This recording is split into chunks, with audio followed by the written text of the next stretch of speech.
Bienvenidos a un nuevo programa de personajes, hoy con nuevas historias y un nuevo personaje. Un saludo para mi compañero Julián. Hola Tati, un saludo también para ti y para todos nuestros televidentes. Hoy también tenemos un personaje muy especial, hoy nos acompaña don Alberto Vélez, bienvenido a Personajes. Muchas gracias. Entonces estoy a su disposición para ayudarlos en lo que esté a mi alcance. Don Alberto, cuéntenos un poco de su infancia en el municipio de Sonsón y un poco sobre esas historias que le contaban sus abuelos.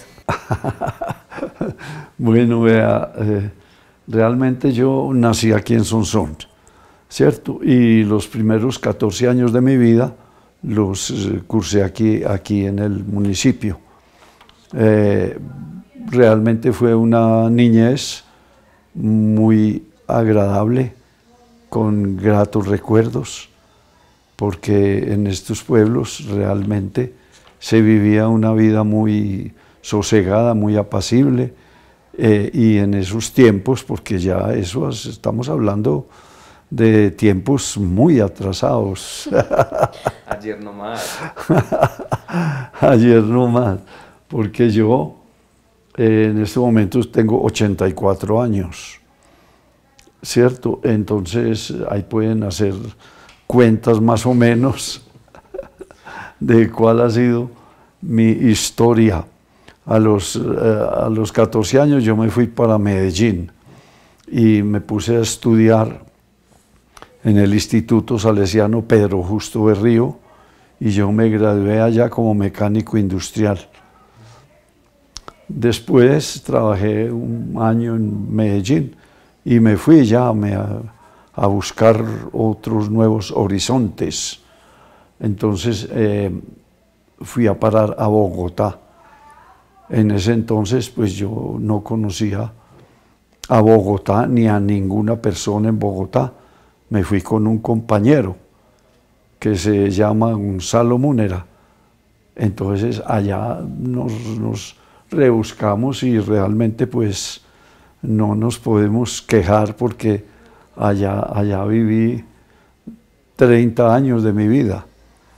Yo me casé aquí en Sonsón, con una sonsoneña también, que entre otras cosas, prima hermana mía. ¿Verdad? Y entonces formamos nuestro hogar y vivimos en Bogotá. Allá tuvimos 3 preciosos hijos, de los cuales no me quedan sino 2. Porque como les comentaba, mi niña mayor murió de 27 años y eso hace más o menos 28 años que murió. Total que tendría en este momento 55 años.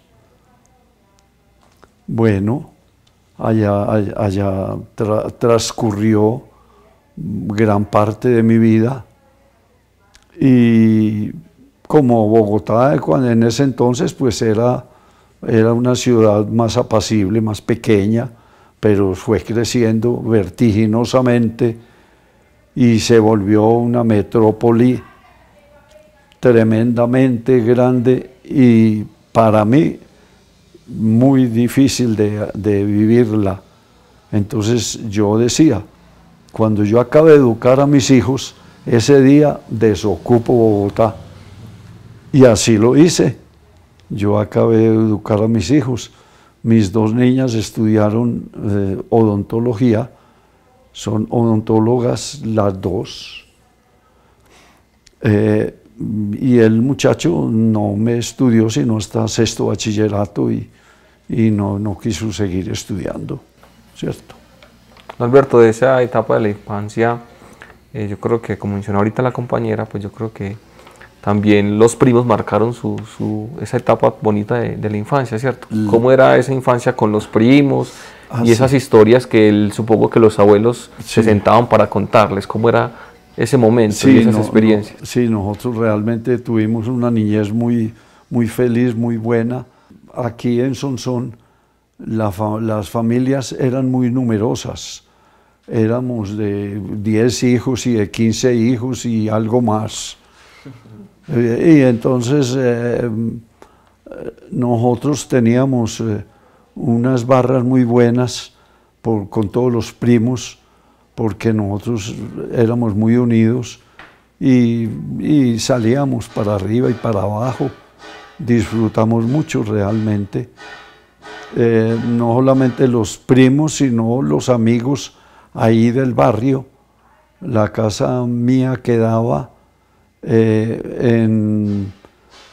ahí donde ahora es el parque infantil, o sea, por la carrera quinta, ahí era, y entonces ahí muchos muchachos, los Jaramillos y todo, entonces nosotros disfrutábamos mucho, íbamos al río Sonsón, allá aprendimos a nadar en esas aguas tan heladas, pero nosotros no sentíamos el helaje, sino que aprendíamos a nadar ahí como Dios nos manda. Nos poníamos un pedazo de maguey que es muy liviano, y nos lo amarrábamos aquí, y entonces nos tirábamos al charco y comenzábamos a chapucear y salíamos al otro lado, y así nos íbamos aprendiendo a nadar y a toda esa cosa. Después nos íbamos a jugar fútbol al Valle, que todavía existe. Eso queda, como ustedes saben, ahí detrás de la escuela industrial, es el Valle. Entonces nosotros nos íbamos allá para el Valle y a jugar fútbol y a hacer pilatunas. Nosotros, mi papá tenía finca en la vereda San Francisco. Mi papá fue ganadero y tenía finca allá, entonces nosotros éramos muy aficionados también a eso, a los caballos. Traíamos los caballos y los montábamos, íbamos a paseos en los caballos. Bueno, realmente fue una niñez muy extraordinaria, muy buena. Hacíamos muchos paseos a las fincas, a todas partes, ¿cierto? Inclusive yo escribí hace poquito un artículo en La Acción que les contaba una anécdota muy especial.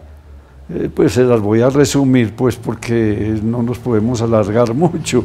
De todas maneras, yo les cuento en ese artículo que yo escribí que aquí en Sonsón, digamos en el año por ahí 45, hubo una invasión de ratas tremenda. ¿Verdad? Sí, tremenda. Eso lo escribí yo a propósito de un artículo que salió en El Colombiano que decía pues que las ratas se van a tomar el mundo. Y entonces yo les contaba esa anécdota, que aquí había una invasión de ratas tremenda. Entonces, bueno, ¿y qué hacemos con las ratas?, decían las autoridades. ¿Qué vamos a hacer para combatir esto? Entonces dijeron, hombre, se les vino una idea a ellos, al alcalde pues, y ¿por qué no ponemos a los muchachos a que nos ayuden en la campaña para combatir las ratas? Ellos son muy aficionados a la plática, les gusta mucho ganarse sus pesitos y mantener los pesitos y tal. Entonces los estimulamos y dándoles una plática por cada rata que cojan. Entonces nosotros nos hicieron la propuesta, digo nosotros pues porque éramos como 200 muchachos, en una cosa grande. Entonces nos hicieron la propuesta que nos pagaban 1 centavo por cada 2 ratas que cogiéramos o que matáramos pues. Bueno, en ese entonces pues 1 centavo era plata, y nosotros armamos pues el equipo y les declaramos la guerra a las ratas. Entonces conseguimos unas trampas. Esas trampas eran muy sencillas, porque eso era una tablita con un cuadrante metálico y un resorte muy fuerte. Entonces, cuando la rata iba a coger el cebo aquí, se disparaba el mecanismo, caía y las ahorcaba, morían ahorcadas ahí. Entonces nosotros conseguimos unas trampitas de esas. Y cuando nos fueron pagando ya la platica, entonces nosotros ya íbamos invirtiendo ese capital, comprando más trampas.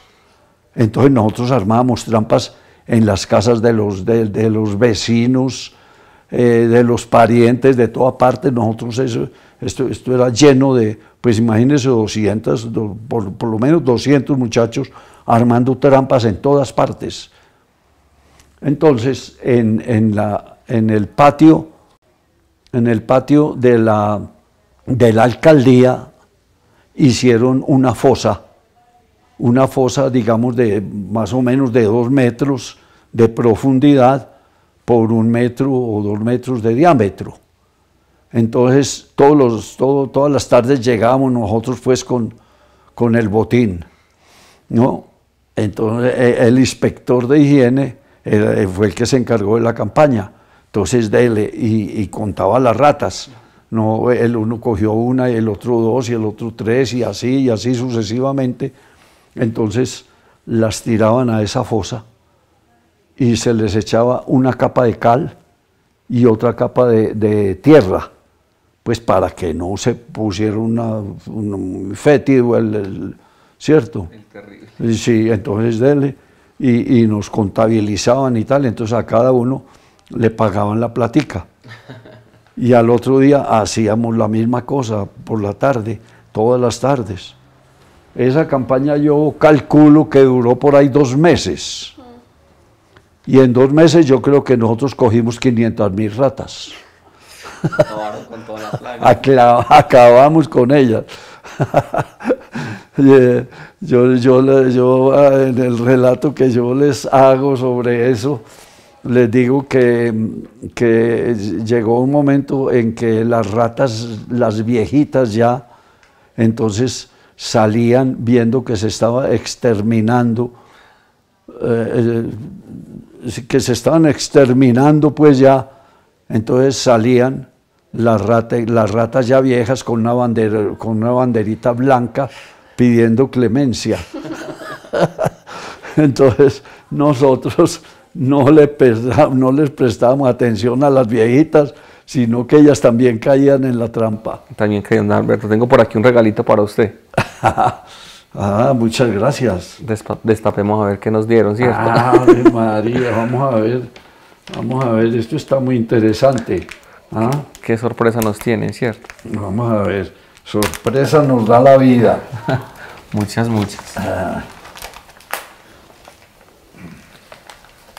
A ver, ¿no me picará? No creo. ¡Caramba! Esta ovejita hermosa. ¿Qué le recuerda esa ovejita a usted? Esta ovejita me trae a mí un recuerdo, ¿verdad? Muy triste, sí. Me trae un recuerdo muy triste. Les voy a contar una pequeña historia con la ovejita. Entonces, esta ovejita me trae a mí unos recuerdos de mi niñez, que no son muy gratos, por cierto, porque nosotros en los diciembres estábamos esperando el diciembre, era por las cositas que nos iba a traer el Niño Dios. Nosotros no pedíamos automóviles ni cosas extraordinarias, porque nosotros conocíamos la situación de los padres de nosotros, que eran familias tan numerosas y que no tenían muchos recursos económicos. Entonces nosotros pedíamos era un balón o un valero, algo con qué jugar, ¿cierto? Algo con qué jugar. Ahora les cuento ese cuento de algo con qué jugar, que ese no es mío, pues, sino que ese es de los tolimenses. Bueno, entonces estábamos ansiosos esperando eso. Y se llegó pues el 24 de diciembre, las cositas nos las ponían debajo de la almohada y tal. Entonces llegamos nosotros pues ahí mismo allá a la cama, a alzar la almohada pues a ver qué nos había traído el niño Dios.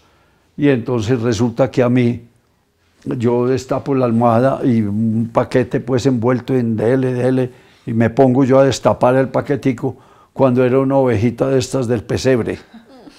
A mí me dio un desengaño y una ira y de todo lo que se quiera llamar, que es el primer satélite artificial que hay, es la ovejita. Porque yo la cogí con todas las fuerzas y con toda la rabia y con todo, y yo la tiré lejos al aire. Se convirtió en el primer satélite, la ovejita. Pero decía yo, no es justo, pues. No es justo que a uno que esté esperando una pelota, un balón, alguna cosa para jugar, le traiga una ovejita del pesebre. ¿Ah?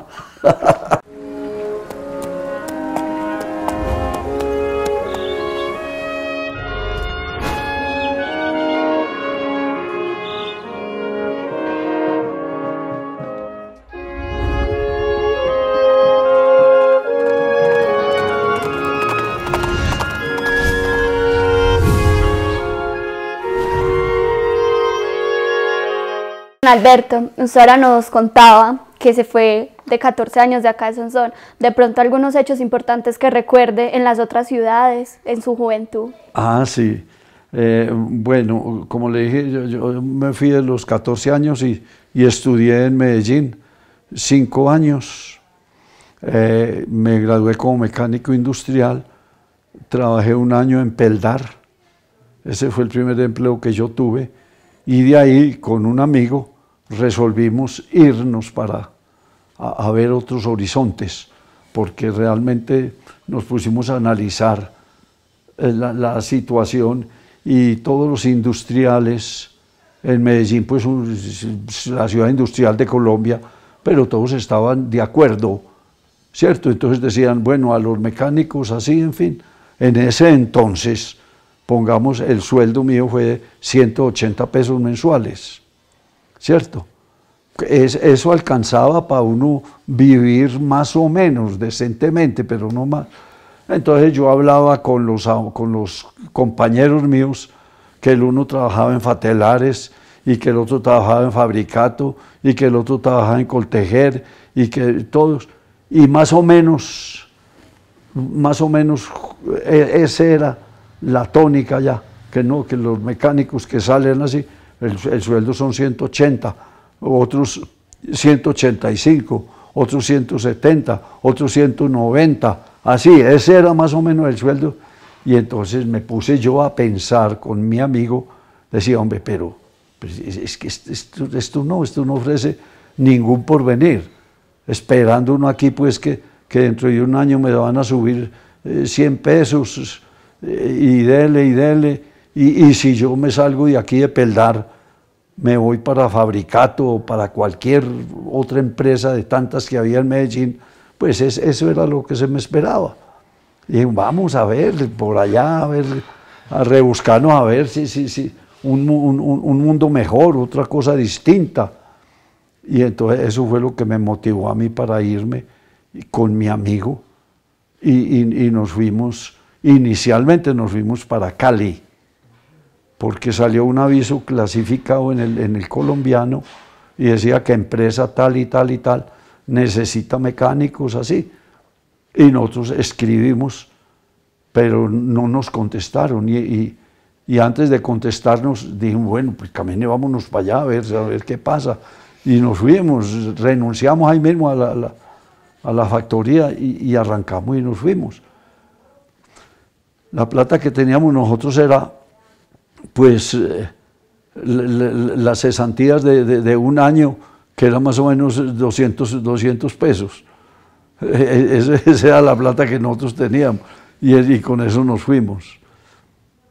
Y entonces nosotros llegamos a Cali, y ahí en el aviso que habían puesto, decía el apartado aéreo tal. Entonces nosotros escribimos allá a ese apartado diciendo que nosotros estábamos en Cali y que queríamos una entrevista con ellos, en fin, Cali Pascual, y entonces nosotros la pusimos en ese apartado. Nunca no nos contestaron nada. Hasta el sol de hoy. Sí, todavía estamos esperando la respuesta. Entonces nosotros, ahí, bueno, entonces, ¿qué hacemos? Nos estuvimos como 8 días en Cali, pero no veíamos pues ninguna perspectiva ahí ni nada, no conocíamos a nadie ni nada, y ya se nos iba a acabar la plática. Dijimos, bueno, se nos va a acabar la plática, ¿qué hacemos nosotros aquí? Aquí no hay como nada. Y caminábamos para Bogotá. Y que compramos pasajes en la flota Magdalena, que era en ese entonces la que mandaba la parada, y compramos los pasajes y arrancamos para Bogotá.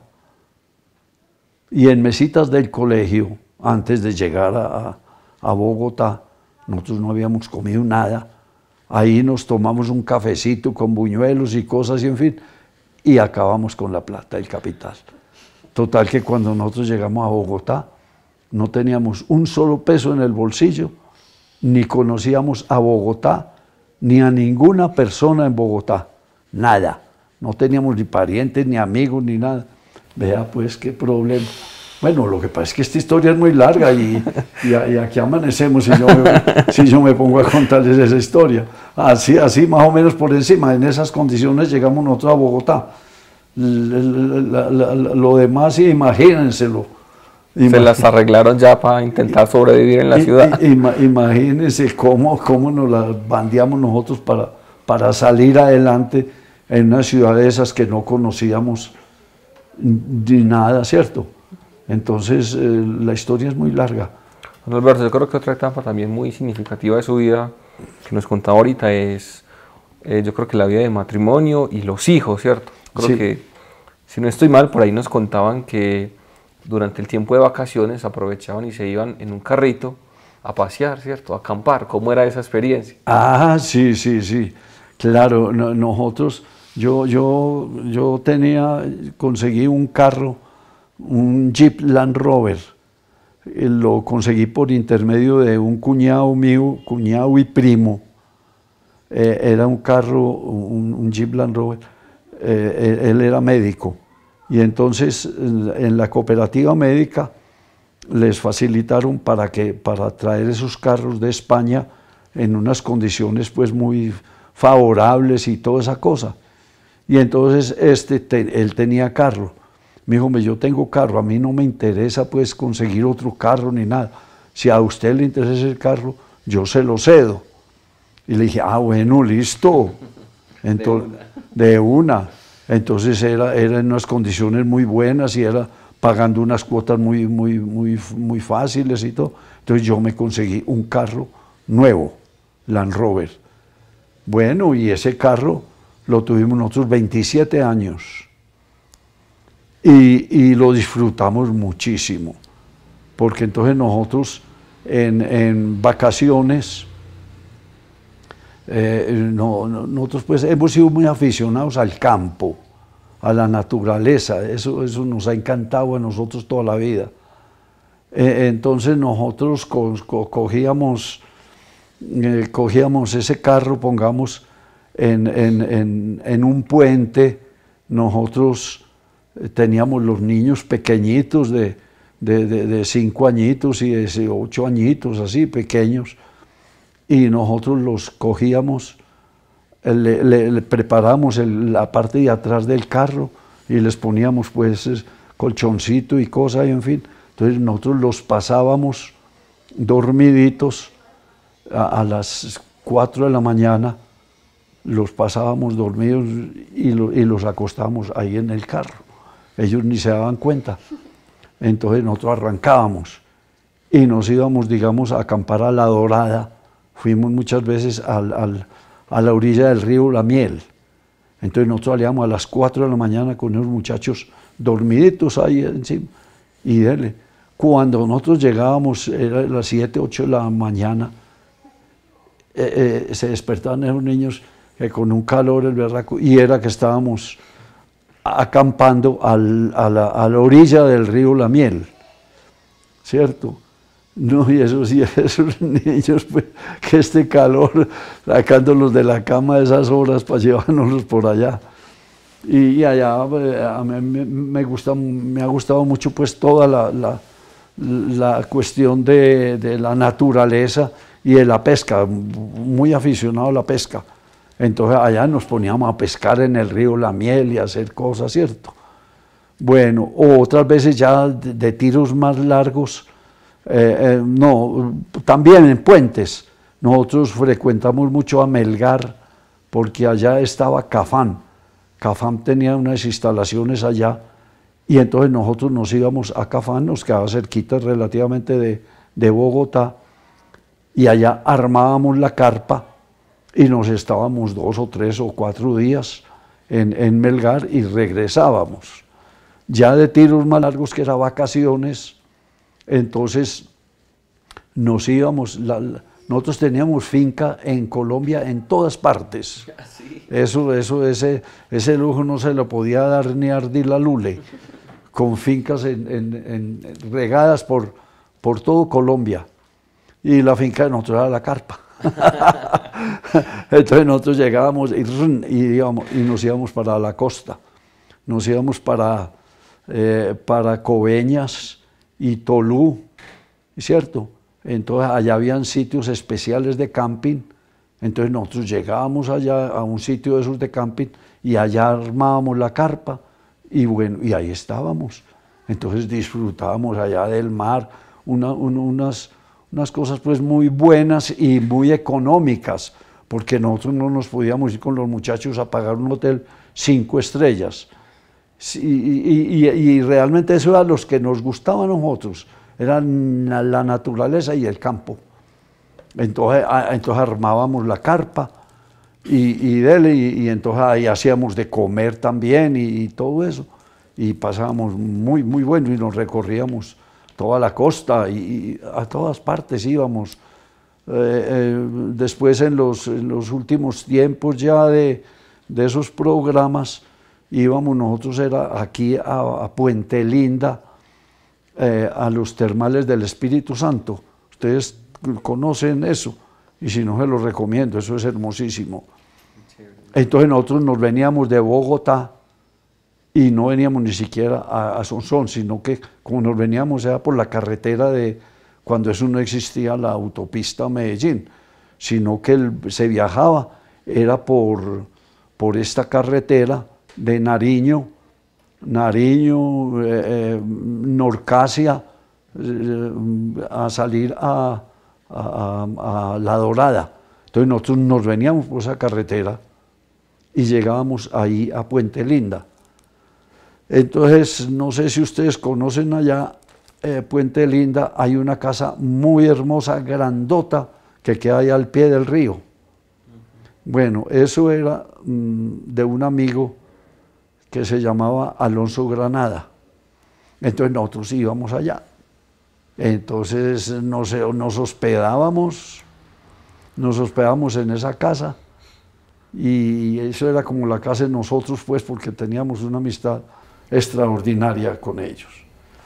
Don Alberto, un regalo, una sorpresa ¡Ay, María! del programa, destape a ver. Otra sorpresa. Bueno, como no voy a hacer otra ovejita, todo está bien.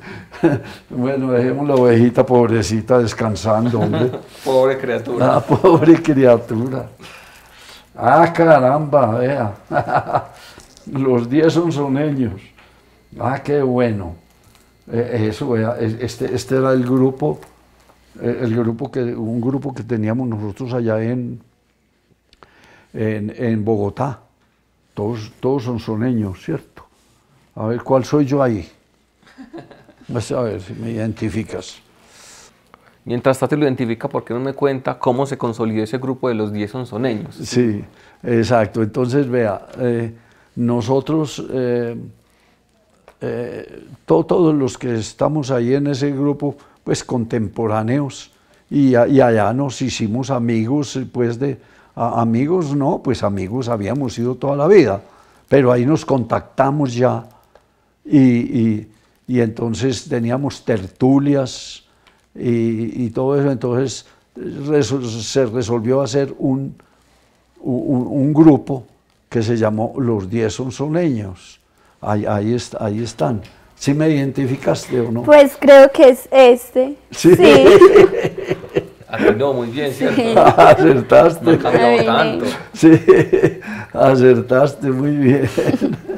Bueno, Y este texto es como muy significativo porque hay como crónicas, anécdotas. Sí. ¿Qué hay en ese texto y por qué es tan especial? sí, vea, realmente el secretario, nosotros teníamos el grupo pues muy organizado, nosotros teníamos presidente y teníamos secretario y teníamos fiscal, todo eso pues, eso era, y nosotros entonces hacíamos reuniones y en esas reuniones hacíamos tertulias y hablábamos mucho sobre empresas, a ver qué empresa formamos, a ver qué hacemos, todo eso, muy inquietos. Y el tipo más entusiasta era este último de acá, se llama Jaime Gómez Pérez, publicista. Bueno, y muy inquieto, y entonces ese era el secretario. Y nos hacía unas crónicas sobre las reuniones, se levantaba el acta de la reunión, y él era el que hacía eso. Ahí justamente ahora que ustedes vinieron, les voy a mostrar un librito que me mandó él, me lo mandó esta semana. Es un librito sobre la esposa de él que murió hace, pues yo creo que hará por ahí un año que murió. Y entonces él había coleccionado toda una serie de escritos de la señora que eran como trovas, ¿cierto? De esas reuniones familiares que ellos hacían. Entonces a ella le gustaba mucho escribir y hacía trovas de la reunión, de todos los parientes y de toda la cosa. Y fue recopilando todos esos escriticos y ahora resolvió sacar un librito. Ahora se los muestro. Y su etapa de escritor, ¿cómo surge esa pasión también suya por escribir? Y hay otro regalito muy chévere, Sí. que es dizque una autobiografía. ¿Cómo fue eso de que se atrevió a escribir su propia autobiografía en 2 tomos?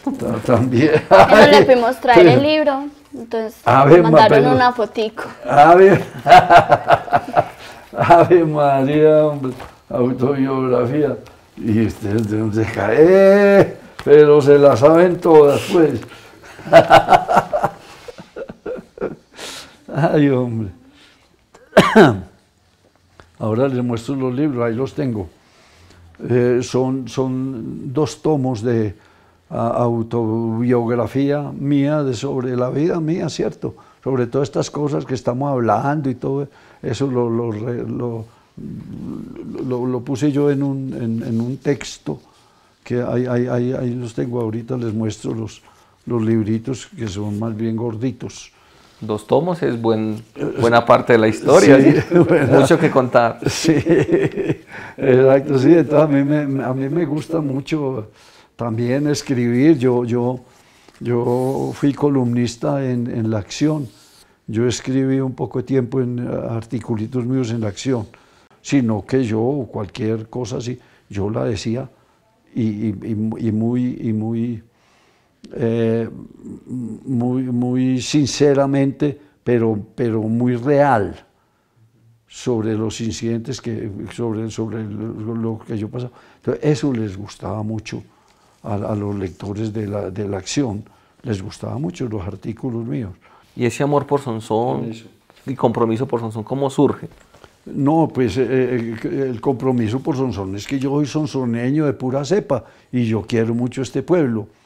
Y yo digo, después de recorrer tanto, dije, yo me vengo a que recojan mis cenizas la tierra que me vio nacer, porque aquí yo realmente yo soy realizado aquí, ¿cierto? La señora mía vive en Medellín, yo estoy separado de ella, pero es mi mejor amiga, ¿cierto? Tenemos una bonita amistad. Yo voy a Medellín y yo me hospedo es allá en el apartamento y estoy muy bien y me estoy allá 15 días o 8 días o un mes y tal, y me vuelvo y tenemos una bonita relación, pero no.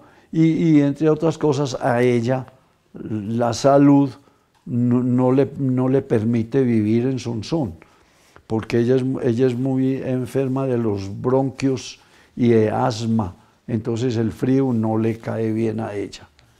Y yo estuve un año viviendo allá en Medellín y al año colgué la toalla. Y dije, no, este no es el vividero para mí. Este no es el vividero para mí. Bueno, don Alberto, ya para finalizar, porque el tiempo en televisión es muy corto, tengo otro regalo. Creo que un personaje por el que es reconocido. Cuéntenos cómo inician ese personaje y por qué las ganas de realizar ese personaje. Bueno, les voy a contar la historia de este personaje. Resulta que la hija mía, que se llama Marcela, ella es muy inquieta, pues, ella es muy inquieta. Y entonces a mí me mantenía alto del suelo. Ay, papi, ¿usted por qué no aprovecha ese regalo que le dio mi Dios a usted comercialmente? ¿Por qué no explota eso? ¿Ah? De Papá Noel y en fin y tal y pascual. Y entonces yo le decía, no me joda, no, ¿qué me voy a poner yo tan viejo con estos años a ponerme a hacer el papel y tal? Bueno, y ella volvía, y tanto el cántaro al agua que hasta al fin se rompe. Entonces cualquier día me cogió de buen pelo y le dije, bueno, le voy a dar gusto, pues vamos a tratar de hacer esto de Papá Noel. Entonces mismo escribimos unas carticas y con foto mía, en fin, y las pasamos a los centros comerciales en Medellín. Estuvimos en San Diego, bueno, en los principales centros comerciales de Medellín, y pasamos esas cartas. Entonces, en San Diego, allá tenía un almacén Oduperli especializado en cuestiones de fotografía. Entonces, ellos se interesaron. El administrador les pasó eso, recibimos esta oferta, ¿ustedes qué? Entonces me llamaron. Hombre, vea, nosotros nos interesa realmente esto y tal. Y nos pusimos de acuerdo y yo comencé a trabajar con ellos allá de Papá Noel, ¿cierto? Don Alberto, y de pronto para finalizar, el sonido particular de Papá Noel, me imagino que lo ha ensayado mucho, ¿no? ¡Jo, jo, jo! ¡Feliz Navidad! Bueno, don Alberto, muchas gracias por abrirnos un espacio en su vida y contarnos todas esas historias.